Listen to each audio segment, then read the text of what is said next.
Just a young gun with a quick fuse. I was uptight. Hello everybody, welcome back to the channel and in another interesting video. I hope you and your family is doing great. I am doing great as you can see. So this side CS Umang Prashar, CS Umang Tarang और आपका दोस्त. So the purpose of this video is to tell you how can you get multiple exemption in CS Executive. पहले तो मैं आपको disclaimer देना चाहता हूं, अगर कोई भी ये सोच रहा है कि मैं यहाँ पे आपको टोट के बताने आया हूं तो टोट के तो नहीं बताऊंगा मैं आपको कि आप सोचो कि भाई बोल रहे हैं नींबू निचोड़ के रख दो बाहर और उसके नीचे 4-5 सब्जेक्ट के नाम लिख दो, कोई भी ऊपर से जाएगा तो आपको 4 एग्जामिनेशन आ जाएंगी। ऐसा नहीं होने वाला है। तो ये वाला टोटका बिल्कुल काम नहीं करेगा, इसको बिल्कुल भी मत फॉलो करना। Because there is no substitute of hard work unless you are smart and you are doing smart work. तो स्मार्ट वर्क कर सकते हैं, हार्ड वर्क तो भाई देखो आपको थोड़ा बहुत करना पड़ेगा। आप प्रोफेशनल कोर्स कर रहे हैं जिसमें टाइम चाहिए, आपको डेडिकेशन चाहिए, तो आपको हार्ड वर्क करना पड़ेगा, बट आप स्मार्ट वर्क भी कर सकते हैं। सो आप got 5 exemptions out of 8 subject in CS executive, company law, securities law, financial management, costing and setting up of business, सब में एग्जाम्पशंस थी। ठीक है, बट आई एग्जाम्पशन कैसे? मैं तो रेगुलर कॉलेज भी जाता था, वो भी कॉलेज ही मैनेज कर रहा था, उसके एग्जाम्स भी दे रहा हूँ, असाइनमेंट, इंटरनल्स, एंड उसके बाद मैं सीएस भी कर रहा हूँ। तो ये कैसे मैनेज हो पाया? इसका बस एक ही मेरे पास जवाब है, वो है स्मार्ट वर्क। जैसे कि फॉर एग्जांपल अगर मेरे को कंपनी लॉ में बस मुझे एनुअल जनरल मीटिंग पढ़ना है, एजीएम, ठीक है, ईजीएम, ठीक है, तब पढ़ना है और मुझे पता है ये अच्छा वेटेज लगता है एग्जाम में, 20-25 नंबर का पेपर इसमें से आता है।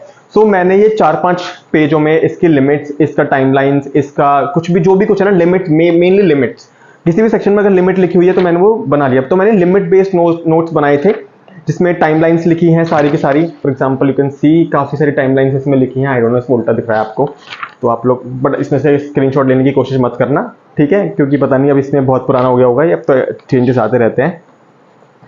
तो ऐसे प्रोसीजर्स, ऐसे टाइमलाइंस बना के ऐसे हाईलाइट करके रखा था। तो एग्जाम से पहले अगर मैं 9 पेपर दे रहा हूँ, 8 पेपर दे रहा हूँ, सो आपके पास बहुत ही लिमिटेड टाइम रहता है सब्जेक्ट के लिए, क्योंकि आप घर पे आएंगे थके हारे, तो आई थिंक 5 से 6 घंटे आप पढ़ पाएंगे, क्योंकि अगर आप 4-5 घंटे भी रात में सोते हैं तो इतना ही टाइम मिल पाता है नेक्स्ट सब्जेक्ट को प्रिपेयर करने के लिए। सो उसके लिए आपको ऐसे स्मार्ट वर्क करने पड़ेंगे। जैसे कि एजीएम का मैंने नोट्स बना लिया, ये मेरे पास लिमिट बेस्ड नोट हैं, इसमें मैंने बस बहुत ही लिमिटेड चीज़ें लिखी हैं। ये नहीं कि मैंने पूरा सेक्शन चेप दिया। डिविडेंड डिक्लेयर कर रहे हैं तो 30 दिन में यहाँ पे जाएगा, ये होगा, फिर आईपीएफ में ट्रांसफर होगा 7 साल के बाद, ऐसे बस बहुत ही बेसिक बहुत सारी टाइमलाइंस इसमें लिखी हुई हैं, 60 डेज, 20 डेज, 30 डेज। ये सीएसआर के नोट्स बने हैं फॉर एग्जांपल, तो किस किस पे लगती है कमेटी का, कॉन्स्टिट्यूशन कब कब करना पड़ता है, तो ये लिमिट है।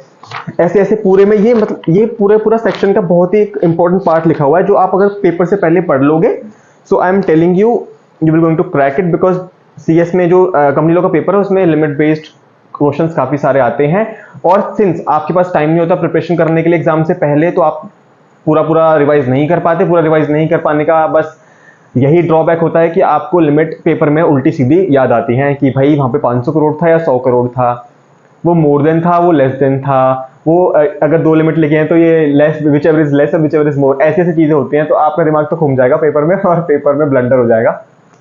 तो उस ब्लंडर से बचने के लिए ऐसे आप स्मार्ट वर्क कर सकते हैं। आप हर चीज का ऐसे नोट्स बना के रखिए। फॉर एग्जांपल अगर मैं 230 सेक्शन पढ़ रहा हूँ तो 230 का देखो आराम से पूरा एक चार्ट बनाया हुआ है कि कैसे कौन एप्लीकेशन देगा, क्या देगा, कैसे होगा। तो ऐसे अपनी ही लैंग्वेज में बना के रखिए, सो दैट आप पेपर से पहले प्रिपेयर कर पाएं और आराम से अपना पेपर क्रैक कर पाएं, और आपको सब चीजें बहुत तरीके से याद हो, पता हो कि भाई इसमें 100 करोड़ है तो इसमें 100 करोड़ ही है, अप टू है या मोर देन है, वो भी आपको ध्यान रखना है। बिकॉज वो बहुत ही चीजें ऐसे आपके साथ ऐसे ट्रिक्स खेलेंगे ना, तो आप पेपर में घूम जाएंगे कि ये कहाँ से आया। मैं सोच रहा हूँ मोर देन है, वहाँ पे लेस देन लिखा होगा, तो ऐसी चीज होती है और पेपर घुमा देगा आपको। And I am telling you, company law का पेपर है या कोई भी पेपर, मोस्टली पेपर्स में 60-70% लिमिट बेस्ड होता है। वो आपकी मेमोरी चेक करते हैं, आपको पता कितना भाई आपको अंडरस्टैंडिंग है सेक्शन की, आपको केस बना के दिया, आपको समझ आ जाएगा कि हाँ भाई ये वहाँ से आया है, आपको समझ में आ जाएगा केस क्या है। बट उसमें जो लिखा हुआ क्वेश्चन की अब ये 100 करोड़ है, ये है ये सीएसआर कमेटी बननी है नहीं बननी बताओ, उसके लिए आपको लिमिट याद होनी चाहिए। जो लिमिट उसमें दे रखे हैं केस स्टडी में, उसको आप चेक करेंगे, जो आपके पास आपके दिमाग में उसको चेक करेंगे, दोनों पढ़ेंगे, कंफ्यूज हो जाएंगे, पेपर में ब्लंडर। तो ऐसी चीजें बचने के लिए तो आपको लिमिट्स तो रिवाइज करनी पड़ेंगी पेपर से पहले। तो सबसे बड़ा एक जो एक चीज आपको ध्यान रखनी है वो है कि आप अपने पेपर से पहले अपना सब्जेक्ट 90% पूरा रिवाइज कर लें।